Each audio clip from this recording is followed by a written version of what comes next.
주신 우리 하나님의 말씀 같이 받들어 읽습니다. 요한복음 7장 1절로 10절.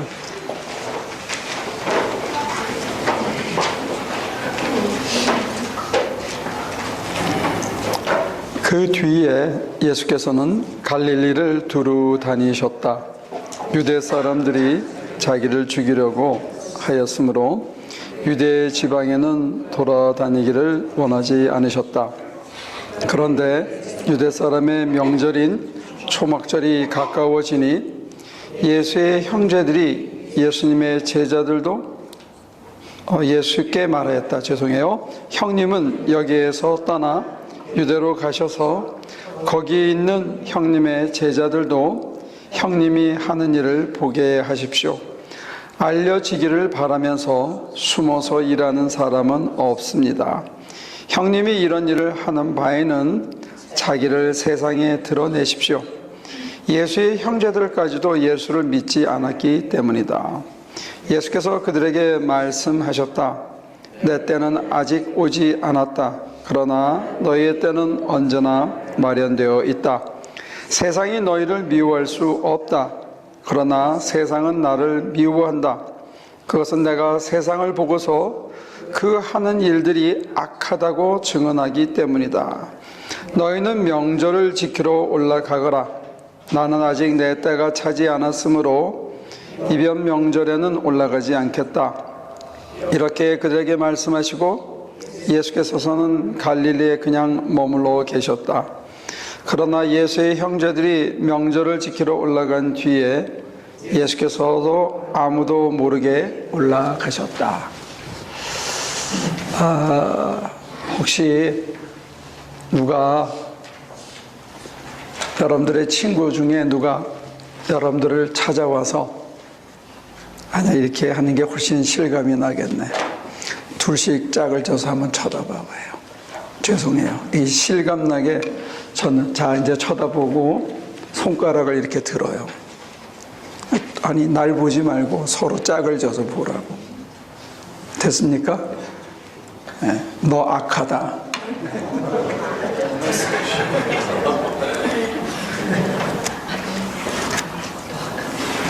이거 쉽지 않잖아요. 어때 기분이 어때요? 네? 좋아요? 네. 아니 남한테 할 때는 어쩔지 몰라도 누가 나한테 와서 너 하는 짓이 악해. 그러면 이거 기분이 싸합니다. 왜 그러는지 생각하기도 전에 누가 나한테 와서 너 어떻게 그럴 수가 있어? 너 하는 짓이 틀렸어. 너 악해. 뭐야 이 사람. 그래서 굉장히 당황스러울 것 같아. 뭐라고 항변도 못하고 왜 그러는지 이유도 모르니까 무슨 뜻에서 얘기하는지를 모르니까 그런데 너 하는 짓이 악해. 이거 굉장히 저돌적이고 공격적이고 사람의 가슴에 이렇게 못을 콱 박는 얘기인데 예수님이 그렇게 하셨다는 거예요. 예수님이 뭐라 그러냐? 내가 세상을 보고서 그들이 하는 일이 악하다고 증언하기 때문에 세상 사람들이 예수님을 미워할 수밖에 없다는 거예요. 여러분들이 제 표현이 나쁘니까 이해하고 들으세요. 저는 그래요. 이 길거리에서 마이크 들고 예수, 천당, 불신, 지옥 이러는 분들 보면 그 열심은 이해하겠어요. 타오르는 열정도.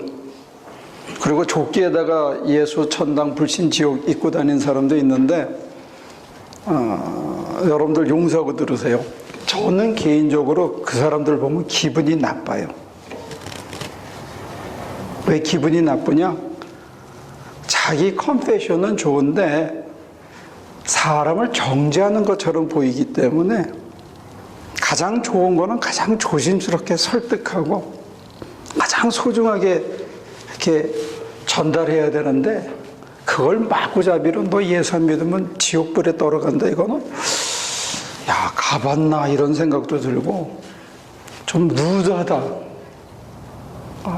좀 거칠고 무례하다 이런 생각이 들어서 사실 속이 편치 않습니다.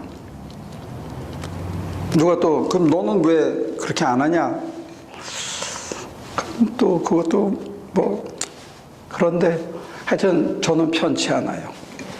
근데 예수님이 사람들한테 너 악하다 그랬는데 저와 여러분들이 만약에 느닷없이 여러분들 좋아하는, 특히 장순이 집사 잘 들어, 이 무조건 너 예수 믿어야 돼 그러면 듣는 사람이 기분이 나빠요. 나 잘 살고 있는데 내 나름대로 열심히 살고 이렇게 해서 자식들 키우고 남한테 해야 짓 안 하고 남 등치지 않고 내 나름대로 열심히 살아가고 있는데 누가 와가지고 느닷없이 너 하는 짓이 틀렸어. 그렇게 사는 게 아니야 인간이. 예수 믿어야 돼. 예수 믿는 것만이 생명의 길이야. 이렇게 해서 느닷없이 얘기하면 그 말이 아무리 옳아도 기분이 싸하다 이거예요. 그래서 우리가 하는 일들이 어떤 때는 너무 저돌적이고 예의를 벗어나고 가장 소중한 것을 가장 저급한 방법으로 전달하기 때문에 오는 무례함이 분명히 있습니다. 그래서 이거는 우리가 극히 조심해야 될 문제입니다.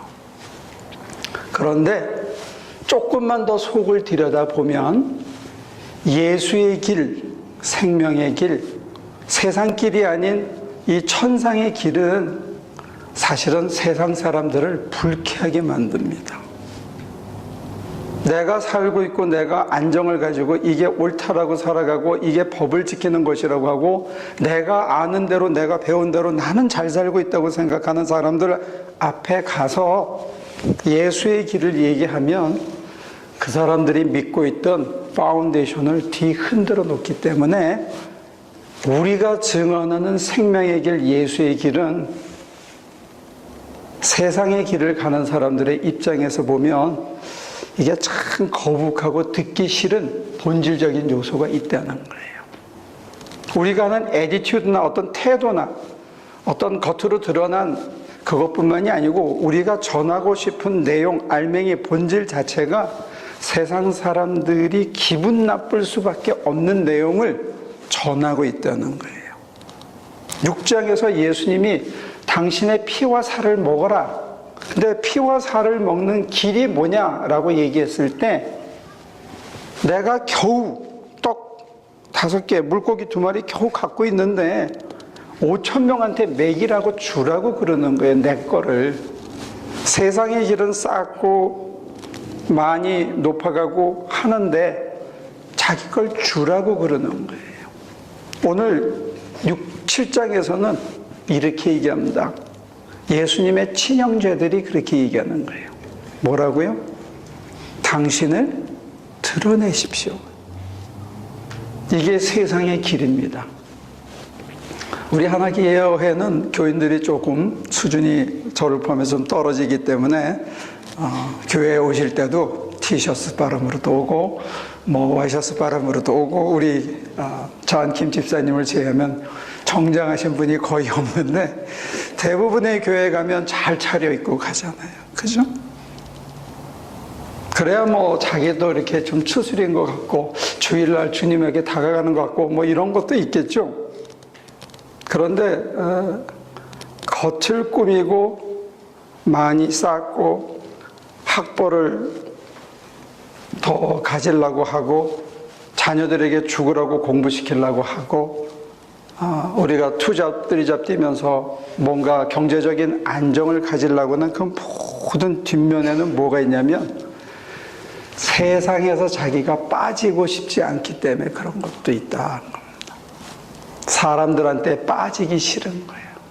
내 얼굴 드러내고 싶고 내 이름 드러내고 싶고 나를 드러내고 싶고 내가 인정받고 싶고 내가 쌓아서 세상에서 안정을 받고 괜찮은 인간으로 괜찮은 목사로 성공한 목사로 하고 싶은 마음들이 다 있다는 거예요.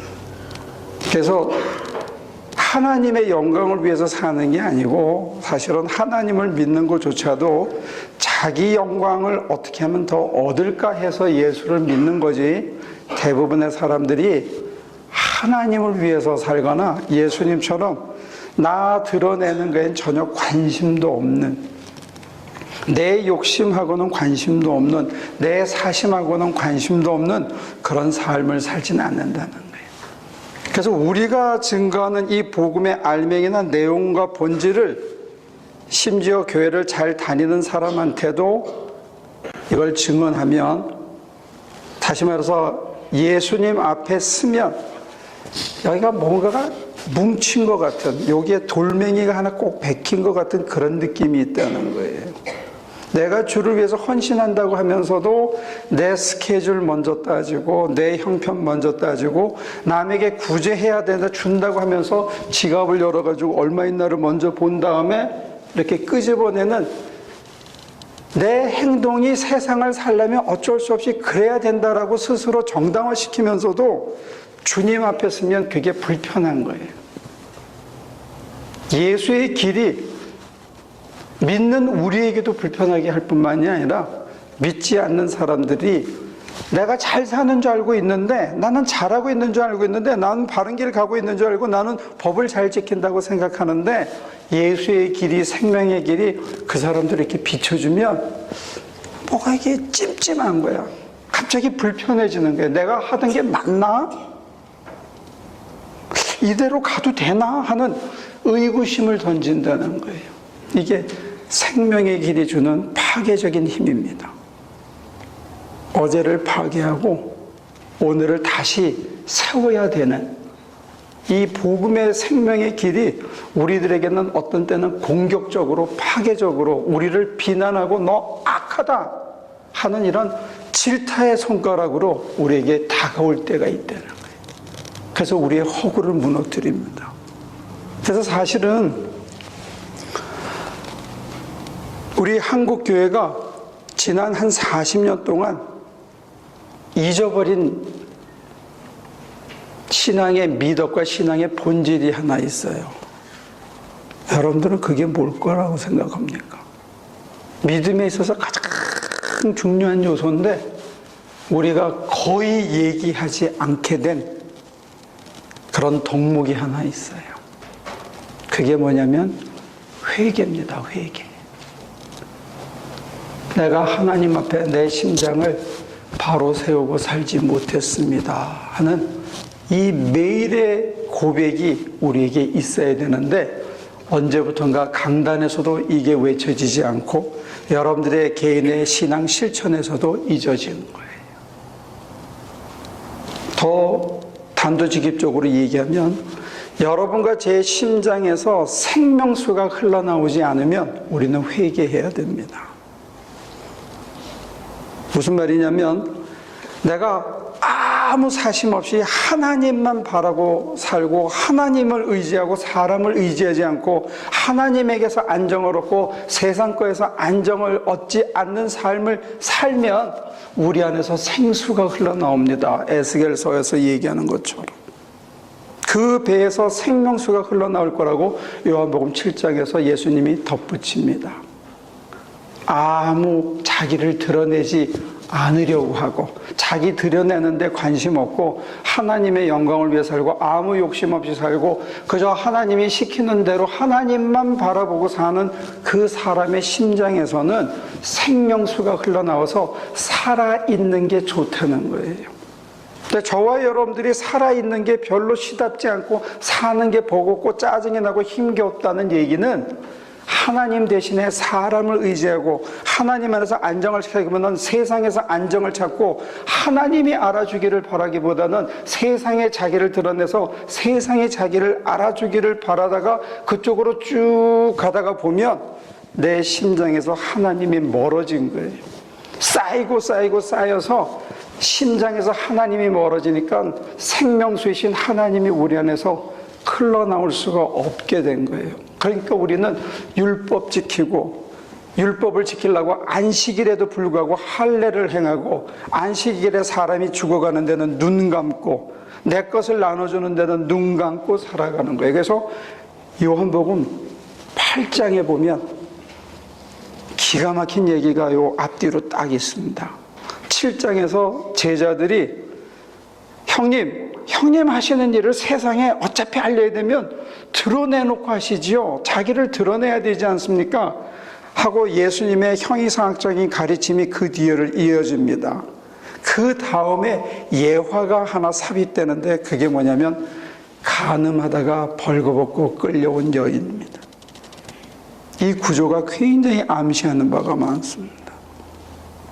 예수님의 동생들조차도 자기를 드러내라 얘기하거든요. 근데 예수님은 성전에 올라가서 뭐라고 얘기하냐면 너희가 하는 짓이 다 악하다 하는 걸 외쳐요. 그러면 악하지 않은 인간은 어떤 인간이냐 했을 때 그거에 대한 정답이 벌거벗고 끌려온 여인이 정답이라는 거예요. 왜? 현장에서 붙잡혔어. 머리채를 끌려서 질질 끌려온 거예요. 아무데도 제대로 가릴 수도 없이 엎어져서 주님 앞에 벌거벗고 자기의 무력을 드러내고 자기가 죄인이라는 것을 인정하고 내가 잘못했다는 걸 인정하고 내가 이제는 당신만 바라볼 수밖에 없는 인간이라는 그 상태가 진정 자기를 드러내는 길이라는 거예요. 이게 얼마나 역설인지 몰라요. 요한복음의 구조는 참 특이합니다. 우리는 세상에 자기를 드러내고 자기를 쌓고 자기 영광을 위해 살고 자기가 뭔가 이루기를 위해서 사는데 참 생명의 길은 아무것도 걸치지 않은 채 부끄러운 모습으로 하나님의 손 외에는 나를 살려줄 자가 없습니다 하고 땅바닥에 흙처럼 주저앉아서 회개하고 하늘을 바라보는 그게 정답이라는 거예요.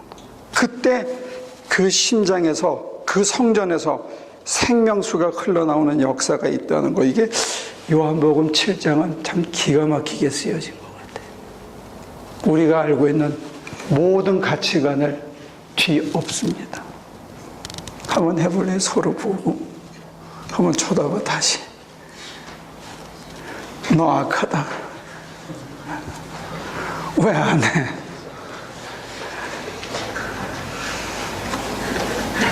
우리가 악하다니까요. 세상이 주는 가치관대로 사는 내 모습이 악하다니까요. 하나님 앞에 자기 부끄러운 거 하나님한테도 가려. 하나님한테도 내가 마치 떳떳한 것처럼 얘기. 하나님한테 내가 뭘 잘하는 것처럼, 내가 잘 믿는 것처럼 얘기하고 있어. 그러니 사람들한테는 오죽하겠냐 이거죠. 저도 마찬가지더라고요. 얼마나 허약하고 얼마나 부서지기 쉽고 얼마나 헛된 짓을 하고 얼마나 헛된 상상을 하고 얼마나 하나님의 주시는 은총을 기다리지 못하고 조급해하는지, 이게 제 모습이더라고요. 이걸 인정하는 것, 이게 은총의 길이라는 이 역설이 저와 여러분들을 향해서 주님이 다시 얘기합니다. 너 참 악하다. 그러나 너밖에 이 세상에서 내가 사랑할 사람이 없다. 그래서 다시 한번 우리에게 기회를 주시는 거예요. 그게 회개입니다. 그게 나를 받아들이는 겁니다. 내가 껍질을 찾아갔고 율법을 찾았고 안식일을 지키려고 했고 이 시대의 새로운 반듯한 인간인 것처럼 나를 꾸미고 나를 드러내고 내가 인정받으려고 발버둥치고 사람들에게도 심지어 하나님에게조차도 내가 그러고 살았구나. 이게 나구나. 내가 참 보잘것없는, 하나님이 이렇게 손 탁 놓으면 그냥 뚝 떨어져서 바스러지는 그런 허약한 존재구나 하는 걸 우리가 받아들일 때 참 역설적으로 저와 여러분들의 심장에서 생명수가 흘러나오는 새로운 기적이 있을 줄로 믿습니다. 우리는 자랑할 게 하나도 없다. 수없이 무너진다. 또 무너지고 또 무너져도 우리는 아버지 앞에 갈 수밖에 없다. 아버지가 우리를 다시 품어주시고 다시 끌어안아 주시고. 그래. 그래서 웨스터민스터 신조의 신앙고백 제1조 1항에 이렇게 되어 있습니다.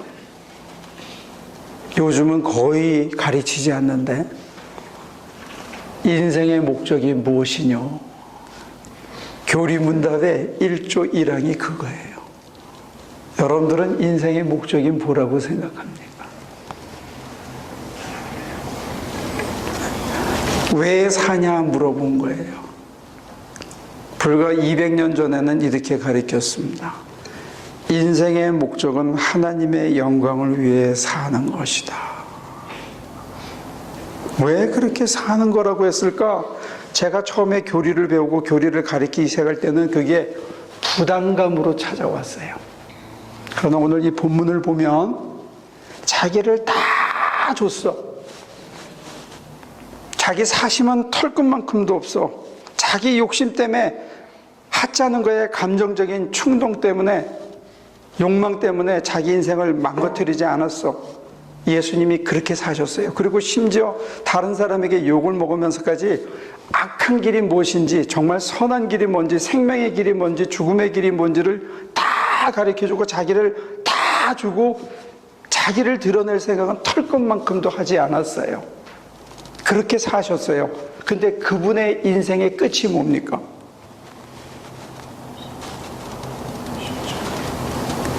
만민의 구주가 되어서서 모든 사람들이 떠받들고, 그 길이 거칠고 험하지만 행여 우리도 그 길을 갈 수 있으면 참 좋겠다, 나도 그분 닮으면 얼마나 좋을까 하는 우리들의 이상이요 실제요 내 심장에 살아 움직이는 구체적인 실존이라는 거예요.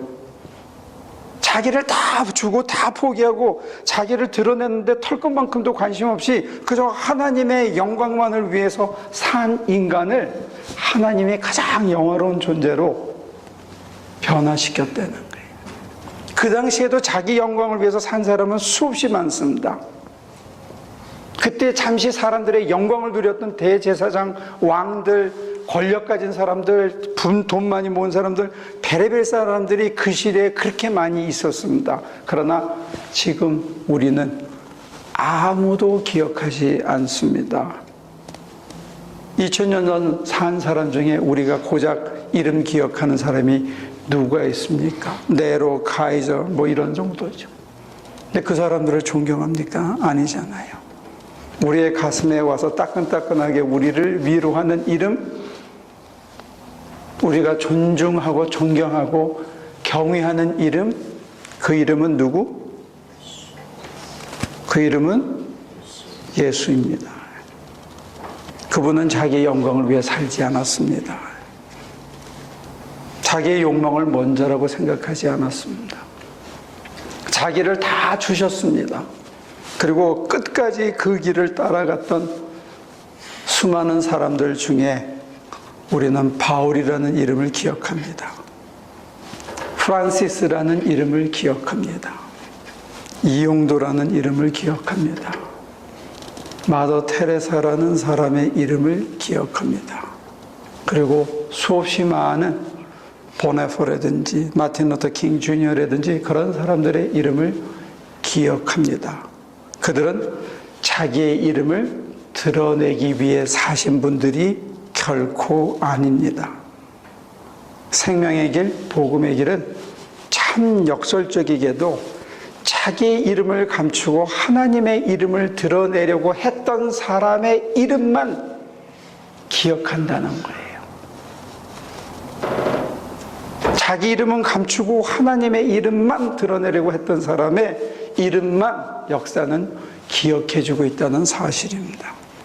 전 우리 하나교회 성도들의 이름이 역사책에 기록되는 그런 기적을 꿈꿉니다.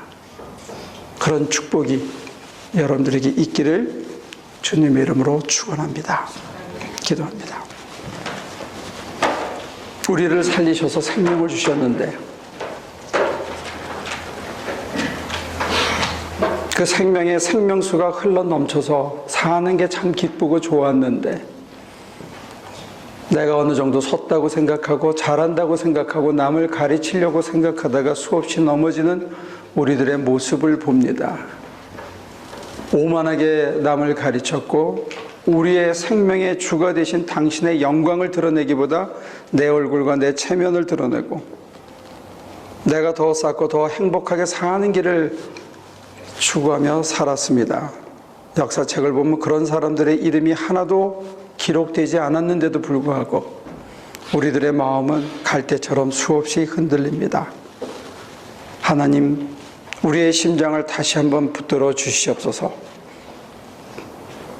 가늠하다 붙잡혀온 벌거벗은 여인처럼 주님만 바라보고 주님의 처분만 바라보고 땅바닥에 주저앉아 흙으로 와서 흙으로 돌아간 인간처럼 지극히 낮아진 모습으로 당신의 새로운 은총을 사모하는 저희들 되게 도와주시옵소서.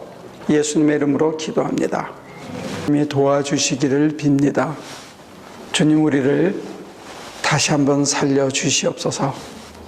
우리 안에 생명수가 흐르기를 구합니다. 세상 것 아무리 마셔도 갈증이 나고 세상 것 아무리 먹어도 여전히 허전합니다. 많이 쌓은 것 같고 많이 이룬 것 같고 많이 높아진 것 같지만 누가 툭 치면 무너져서 성질이 나고 화가 치밀며 감정을 다스리지 못하는 연약한 저희들입니다.